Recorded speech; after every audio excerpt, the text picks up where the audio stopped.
দেখুন, আজকে একটা কথা আমি বলে যাই। আশ-শিহাবুস সাকিব, নশরুত তীব ফি যিকরে নবীল হাবিব, ইসলাহুর রুসুম, ফতোয়ায়ে ইমদাদিয়া, হায়াতে ইমদাদ, ফতোয়ায়ে রশিদিয়া, তারপরে আপনার আল মুহান্নাদ আলাল মুফান্নাদ, এই কিতাবগুলি আমাদের কাছে এখনো আছে। এই কিতাবগুলি সাক্ষী। আকাবের দেওবন্দ, যত আকাবের দেওবন্দ আছেন, মৌলানা আশরাফ আলী থানভী, রশিদ আহমদ গঙ্গুহি, হাজি ইমদাদুল্লাহ মুহাজিরে মক্কি, আল্লামা কাসেম নানতুবি, কারি তৈয়ব সাহেব, হুসেন আহমদ মাদানী, তারপরে আপনার শিব্বির আহমদ উসমানী, এতেশামুল হক থানভী, মাহমুদুল হাসান এবং আরো যত উলামায়ে দেওবন্দ আছেন, খলিল আহমদ সাহারানপুরি সহ এই 10 জন আরো আছে। এনাদের কোনো কিতাবে কোনো জায়গায় ঈদে মিলাদুন নবী, মিলাদ শরীফ, দাঁড়িয়ে কেয়াম এগুলো হারাম করা জায়েজ নাই, এই শব্দ তাদের কোনো কিতাবে নাই। প্রমাণ আল মুহান্নাদ আলাল মুফান্নাদ, এই কিতাবটি পড়ে দেখবেন যে মক্কা শরীফ মদিনা শরীফের মুফতি, সুন্নি মুফতি সবাই, মক্কা মদিনার 4 মাযহাবের ইমাম ছিল। 4 মাযহাবের সকল ইমাম তারা ভারতবর্ষে বলে পাঠিয়েছে, তোমাদের কাছে, তোমাদের ব্যাপারে আমাদের কাছে খারাপ রিপোর্ট আসছে, অনেক বদনাম আমরা শুনতেছি, তোমরা আমাদের এই 26টা প্রশ্নের জবাব দিয়ে পাঠাও, তোমাদের অবস্থান আকীদার ব্যাপারে স্পষ্ট করো। এই চিঠি পাওয়ার পর হুসাইন আহমদ মাদানী তখন মদিনাতে, তার মাধ্যমে এইটা যখন ভারতবর্ষে আসলো দেওবন্দে, দারুল উলুম দেওবন্দের বানিয়ে সানি কাসেম নানতুবি, তিনি দ্বিতীয় বাণী, কারি তৈয়ব প্রথম বাণী, এবং তখন হাজি ইমদাদুল্লাহ মুহাজিরে মক্কির ভক্ত সবাই, খলিল আহমদ সাহারানপুরি বলেন, মাওলানা কাসেম নানতুবি বলেন, সবাই হাজি ইমদাদুল্লাহ মুহাজিরে মক্কি রহমতুল্লাহ আলাইহের খলিফা। তারা দেওবন্দ মাদ্রাসা চালায়। তখন দেওবন্দ মাদ্রাসার বয়স হয়েছে 36 বছর। 36 বছর বয়সে এই ঘটনা ঘটল। আরবের আলেমরা চার্জ করে পাঠাইল 32 জন মুফতি, তোমাদের অবস্থান ক্লিয়ার করো। তখন সবাই মিলে মাওলানা খলিল আহমদ সাহারানপুরীকে দায়িত্ব দিল, এই 26টা প্রশ্নের জবাব তুমি ভালো করে লিখে দাও, তুমি লেখা জানো ভালো পণ্ডিত। উনি লিখলেন 26টা প্রশ্নের জবাব। তার মধ্যে প্রশ্ন ছিল, ঈদে মিলাদুন নবী সম্বন্ধে তোমাদের ধারণা কি, মিলাদ শরীফ সম্বন্ধে ধারণা কি, দাঁড়িয়ে সালাম দেওয়ার ধারণা কি, নবী পাকের ইলমে গায়েব সম্বন্ধে ধারণা কি, হুজুর সাল্লাল্লাহু আলাইহি ওয়াসাল্লামের নূর সম্বন্ধে ধারণা কি, হুজুর সাল্লাল্লাহু আলাইহি ওয়াসাল্লাম মাটির মানুষ এ সম্বন্ধে ধারণা কি, ইমকানে কিসব সম্বন্ধে ধারণা কি, কাদিয়ানী সম্বন্ধে ধারণা কি। এইরকম 26টা প্রশ্ন ছিল। এই 26 প্রশ্নের জবাব সমস্ত আকাবের দেওবন্দ বোর্ড করে জবাব দিয়েছে। যে জবাব দিয়ে কিতাবটা পাঠিয়ে দিয়েছিল মক্কাতে, সেই কিতাবের নাম মুফান্নাদ আলাল মুহান্নাদ। এই কিতাবের মধ্যে যে জবাবগুলো দেওবন্দের তৎকালীন আকাবের যারা ছিলেন প্রতিষ্ঠাতা, তারা যে জবাবটা দিয়েছে, সেই জবাবটাই তো আমাদের কাছে গ্রহণযোগ্য। তারা সেখানে জবাব দিয়েছে, আমার কাছে সে মুহান্নাদ আছে, সে কিতাব আছে। তারা জবাব দিয়েছেন, আল্লাহর নবী আমাদের মতো মাটির মানুষ নয়, তিনি অবশ্যই নূর, তার সারাপা মাথা থেকে পা পর্যন্ত সব নূর। 2 নম্বর তারা জবাব দিয়েছেন, আল্লাহর নবী জীবিত। 3 নম্বর তারা জবাব দিয়েছেন, হুজুর পাক সাল্লাল্লাহু আলাইহি ওয়াসাল্লামের দরুদ, মিলাদ এগুলো শরীয়ত সম্মতভাবে পড়া জায়েজ আছে আমাদের নজরে। 4 নাম্বার, দাঁড়িয়ে হুজুরকে সালাম দেওয়া, এটা আমাদের নিকটে আমরা বৈধ মনে করি। শরীয়ত সম্মতভাবে।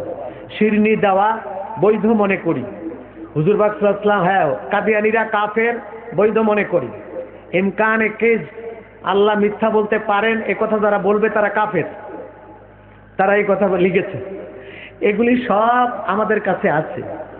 ইসালে সওয়াব করা যাবে, পীর মুরিদি করা যাবে, আমরা নিজেরাও পীর, তাই তারা লিখছে। আচ্ছা, এখন তৎকালীন সমস্ত আকাবের দেওবন্দের কোন কিতাবে নাজায়েজ লেখে নাই, হারাম লেখে নাই। আল মুহান্নাদে তারা অকপটে স্বীকার করেছে এই ভারতবর্ষের 50 জন আকাবের দেওবন্দ একসাথে, যেটার উপরে আরবের মুফতিদের সই আছে। আজকের এই দেওবন্দি নামের যারা, দেওবন্দের নাম দিয়ে যারা আজকে মিলাদ ক্যাম্প যারা করবে তারা জাহান্নামী, এদের পিছনে নামাজ হবে না, রাসূলুল্লাহ খাঁটি মাটির মানুষ, এটা যারা বলতেছে দেওবন্দের নাম দিয়ে, এরা কারা? এটা হচ্ছে আমার প্রশ্ন। এই চান্দুরা কারা? এই চানমিয়ারা কারা তারা জানেন? এরাই হলো ইহুদিদের, নাসারাদের, হিন্দুদের সাজানো একটা পার্টি। ইহুদিদের এজেন্ট মুসলমানদের ভিতরে ডিভাইডেড করার জন্য। জোনপুরি একদিক চলে যাও, ফুরফুরে একদিক চলে যাও, সরসিনা একদিক চলে যাও, সরমনে আরেক দিক চলে যাও, সব দিকে যাও, একখানে যেন কেউ হইতে না পারে। মুসলমানকে মেরে ঠিক করবে, যার কারণে ডিভাইডেশন সৃষ্টি করবার জন্য এই প্রতারক গুন্ডা বাহিনীকে পাঠিয়ে দিয়েছে অমুসলিমরা, এই চিটারদেরকে পাঠিয়ে দিয়েছে। চিটাররা দেওবন্দি নামে, দেওবন্দি হুজুর, দেওবন্দ থেকে পড়ে আইছে, হাটহাজারির থেকে পড়ে আসছে, ফটিয়ার থেকে পড়ে আসছে, এই নাম দিয়ে তারা আমাদের সমাজে মিলাদ কিয়ামকে হারাম সাব্যস্ত করতে চায়। এইটা ভালো করে মনে রাখবেন। তাদেরকে ধরেন, তোর বাবাদের কিতাবে কোথায় আছে বাইর কর, 5 লাখ টাকা পুরস্কার আমি দেব, আপনাদের দেওয়া লাগবে না। তোমার দেওবন্দের কোন বাবা বলেছে এটা নাজায়েজ, কিতাব বার করো। নাই, বরং আন-নাসরুত তাইয়িব ফি যিকরি নবী আল হাবিব কিতাবের মধ্যে আসলে থানভী সাহেব রাজাত করেছেন শেষ জীবনে। রুজাত করে বলেছেন আমার নবীর মাথা থেকে পা পর্যন্ত পুরোটাই নূর, ভেতরে নূর। আমি যশোরে গেছিলাম, বলে এই আমারে যেই দেখছে ইমাম সাহেব খেপে গেল। এক ধরনের বেদাতি মুশরিক আছে যারা রাসূলুল্লাহকে হায়াতুন নবী বলে, নূর বলে। উনি একদম আমাদের মতো মানুষ, ইন্নামা আনা বাশারুম মিসলুকুম, আমি আমার মতোই, আমাকে যা দেখতে পাচ্ছেন তাই, বেশ কম কিচ্ছু না। আমি সুন্নত নামাজ ছেড়ে দিয়ে গেলাম, হুজুর দুইটা কথা। মুসল্লি সাহেব, আমি নুরুল ইসলাম ফারুকী চ্যানেল, এগুলো হ্যাঁ আমরা চিনি, দুটো কথা বলতে চাই হুজুরকে, বলেন। হুজুরকে বললাম আপনি এক্ষুনি বলেছেন হুজুর আপনার মতো। বলে হ্যাঁ। হুজুর আপনি লেখাপড়া মাশাআল্লাহ কত দূর কোথায় করেছেন? আমি মুফতি মুফতি বলে হ্যাঁ। আচ্ছা হুজুর ঠিক আছে। আর শিহাবুস সাকিব কিতাবখানা কার লেখা? কোন চোখ বন্ধ করে এটা কোন কিতাব, কার যে লেখা এটা তো এখন বলতে পারতেছি না। তুমি কসুর মুফতি, এই শালার ফুট, তোর বাপ হুসাইন আহমদ মাদানী কিতাব লিখছে এটা। তোমার বাবা তুমি চিনো না, তুমি ইমামতি করবার এসে এখানে। তোমার বাবাই কইছে আর শিহাবুস সাকিবের মধ্যে রাসূলুল্লাহ নূর। 2 নম্বর, খাসায়েসুল কুবরা কিতাবের নাম শুনেছেন? হ্যাঁ, এটা আশরাফ আলী থানভী সাহেবের লেখা। এখন তো এই মূর্খ কোথাকার, তোর বাপ দাদা 14 গোষ্ঠী কিতাব দেখেছে? খাসায়েসুল কুবরা আশরাফ আলী থানভী সাহেবের লেখা? এটা আল্লামা জালালউদ্দিন সুয়ুতী রহমাতুল্লাহ আলাইহির লেখা। উনি 1250 কিতাব লিখছেন, 75 বার হুজুরকে দেখেছেন। কিভাবে দেখছে? উনি কিতাব লিখতে ভুল করতেছিলেন, আল্লাহর নবীর ডান হাত তার হাতের উপরে দিয়ে হুজুর শুদ্ধ করে লিখে দিয়েছেন। সেই লোক জালালউদ্দিন সুয়ুতী রহমাতুল্লাহ আলাইহির কিতাব খাসায়েসুল কুবরার মধ্যে আছে, আম্মা হযরত আয়েশা ঘুম থেকে উঠছে, পানির পিপাসা, এরকম কাঠের একটা গ্লাসে ঢাকা পানি, উনি ঢাকনা সরাইয়া পানি পান করে ফেলাইছে ঢক ঢক করে। সকালবেলা হুজুর ফজর পড়ে আয়েশা কয় এটা পানি ফালাই দিল কে? কয় না ফালাই নাই হুজুর। কি করছো? বলে খাইয়া ফালাইছি। হুজুর জিহ্বায় কামড় দিছে। কি করছো? কেন? আরে আমি পেশাব করে রাখছিলাম, সকালে ফালাই দুম করে। হুজুর আমার জিন্দেগিতে চাইতে আর সুন্দর গ্রানওয়ালা সুস্বাদু শরবত পাই নাই। হুজুর গো, একটা তো আমি পাইলাম, আরেকটার জন্য আমি অপেক্ষায় রইলাম। হুজুর পায়খানা করতে গেছে অন্ধকার রাতে, উনি পিছন দিক দিয়ে পলাই আছে। হুজুর পায়খানা করে খালি আইসা পড়ছে, উনি দৌড়াইয়া গেছে হুজুরের পায়খানা কেমন তাই দেখবে। যায় দেখে পায়খানা মাটিতে খেয়ে ফেলছে। হুজুরের পেশাব পায়খানা মাটি খেয়ে ফেলে, কিন্তু মাটির মধ্যে হুজুরের খুশবু এখনো আছে। বলো হুজুর ইমাম জালালউদ্দিন সুয়ুতির এলেম বেশি না আপনার এলেম বেশি? কথা কয় আমরা না, হকটা কয়ে ফেলাম। যদি আপনারটা বেশি হয় কোন? আপনি সে আবু সাকেব কেনা লেখছে তাই জানেন না? বলে না, এই জালালউদ্দিন সুয়ুতির এলেম বেশি। তো সুয়ুতি বলতেছে, ভাই হাকির বরাত দিয়ে বলতেছে, মুস্তাদরাকে হাকিমের বরাত দিয়ে, মা আয়েশা হুজুরের পেশাব খাইছেন, পেশাব খুশবু। হুজুর আপনি একটু পেশাব করে দেন এক গ্লাস, আপনার বউরে নিয়ে দিয়ে আসি। বউ যদি খাইয়া কয় যে আহ কি মজা, তাইলে আপনি ঠিক। আর যদি বউ খাইয়া দেয় বমি কইরা, তাইলে আপনার কি হবে তাই কন। আপনি তো বলছেন যে মোহাম্মদ আমার মতো। হুজুর উহুদের যুদ্ধে হযরত আবু সাঈদ খুদরি রাদিয়াল্লাহু তাআলা আনহু বলেন, আদ-দুররুস সামিন কিতাবের মধ্যে আছে, আল্লাহর নবী পাহাড় থেকে নেমে আসতেছেন, দরদর করে দাঁত ভেঙ্গে রক্ত পড়তেছে, চোয়াল ভেঙ্গে ইলমে ঢুকেছে, রক্ত পড়তেছে। আবু সাঈদ খুদরি আল্লাহর নবীর রক্ত চেটে চেটে চেটে চেটে পান করতেছেন, চাকা চাকা রক্ত। আল্লাহ নবী বলেন, মা যাতা ফাল, কি করো? কয় হুজুর খোদার কসম, আপনার রক্ত যদি জমিনে পড়ে কিয়ামত পর্যন্ত জমিনে রহমতের বৃষ্টি হবে না। আমি আপনার দেহের মুবারক রক্তগুলোকে চেটে চেটে পান করে ফেলতেছি। আল্লাহর নবী হেসে দিয়ে বললেন, অত কষ্টের মধ্যেও সাহাবীর পাগলামি দেখে আল্লাহর নবী বললেন, সাহাবীরে, মান শারিবা দামিয়া মুহিব্বান হারামাল্লাহু আলাইহিন নার, আমার রক্ত মহব্বত করে বেরিয়ে যাওয়া, গড়িয়ে যাওয়া পচা রক্ত যে পান করতেছে, আল্লাহ তাআলা তার পেটের উপরে জাহান্নামের আগুন হারাম করে দিলেন। হুজুর আপনার রক্ত খাওয়া কি জায়েজ, হালাল না হারাম? না হারাম। গাউসে পাকের রক্ত হারাম, খাজা বাবার রক্ত হারাম, আপনার বাপের রক্ত হারাম, আশরাফ আলী থানভী সাহেবের রক্ত হারাম, আপনার উস্তাদের রক্ত হারাম। এই রক্ত হালাল মনে করে খাইলে বেহেশত হারাম হয়ে যাইব, কিন্তু আল্লাহর নবীর রক্ত খাইয়া বেহেশত ওয়াজিব হইল, জাহান্নাম হারাম হইল। এবার বলেন আপনার নবী কি আপনার মতো? এর মধ্যেই মুসল্লি দাঁড়ায় গেল। হুজুর হইছে, বুঝতে পারছি, এই হুজুরের নামতে কোন তাড়াতাড়ি, এটার পিছনে নামাজ পড়া যাইব না। আমি তো না রে ভাই, উনি যদি তওবা করে এখন ফিরে আসে তাহলে পড়া যাইব। না না না, যে বউর চরিত্র একবার নষ্ট হয় এই বউ আর বাড়িতে রাখতে নেই, এটা আরেকবার দৌড় দিব আরেকজনের সাথে, সুতরাং এইটা রাখা যাবে না, সোজা মসজিদ থেকে বেরিয়ে যাও।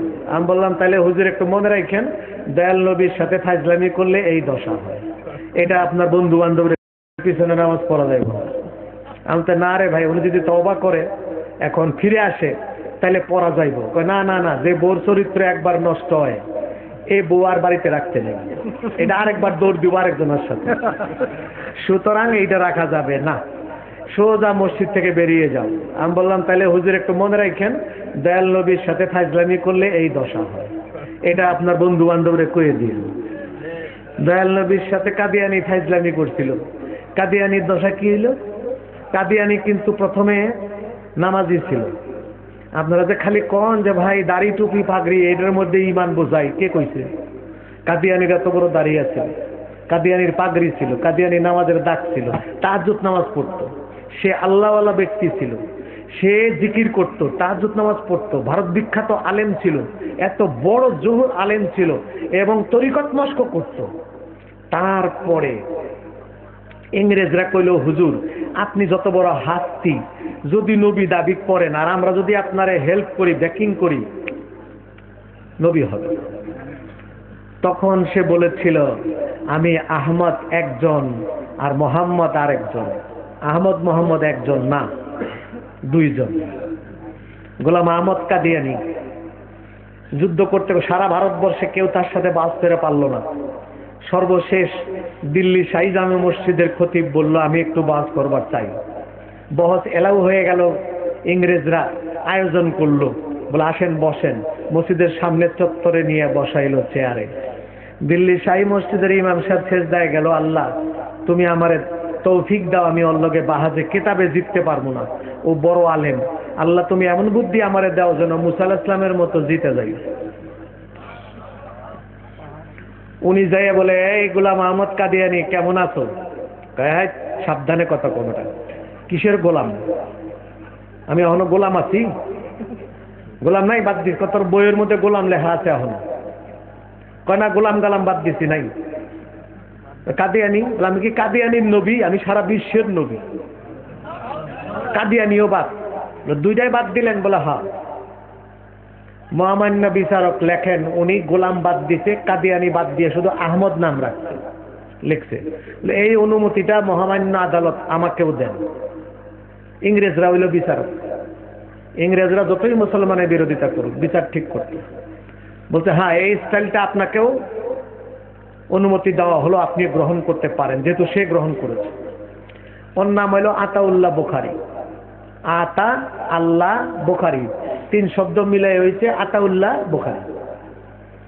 এখন কয় দেখ আমার নামের আতাও বাদ দিলাম, বুখারীও বাদ দিলাম, কি রইল মাঝখানে? আল্লাহ। আমি আল্লাহ কইতাছি তোরে আহমদ বানাই নে, নবুয়তি দেইনি, তুই মিথ্যা বলিস। চিন্তা করছেন কারবার? তুই যদি গোলাম বাদ দিয়া কাদিয়ানি বাদ দিয়া আহমদ হয়ে গেলি গা, তা আমিও আতা বাদ দিয়া আর বুখারী বাদ দিয়া আল্লাহ হয়ে গেলাম। আমি আল্লাহ কইতেছি তোরে আমি নবুয়তি দেই নাই, তুই মিথ্যাবাদী। ওই বেটায় কাইপা উঠলো যে এই শিয়া নাই লোক থেকে,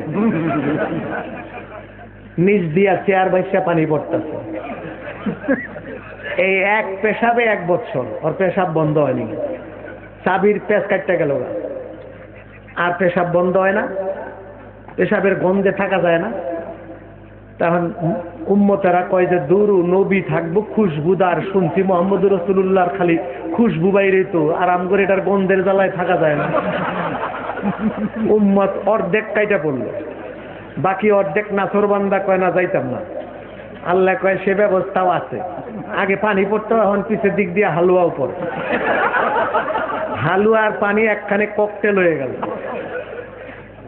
বাকি অর্ধেক গেল গা, রইল 4 ভাগের 1 ভাগ। কয় না মরে গেলেও যাবো না। আল্লাহ কয় যে না, এই বুদ্ধিও আছে। আগের জামানায় কলেরা যদি হইতো গ্রামের মধ্যে, এক পাশে একজনের কলেরা হইলে গ্রাম ওই পাশ পর্যন্ত শেষ করে ফেলাইতো, কেউ বাঁচত না, ঠিক না বেঠিক? এইগুলির মধ্যে একটার কলেরা ধরল, যেই কলেরা ধরছে আর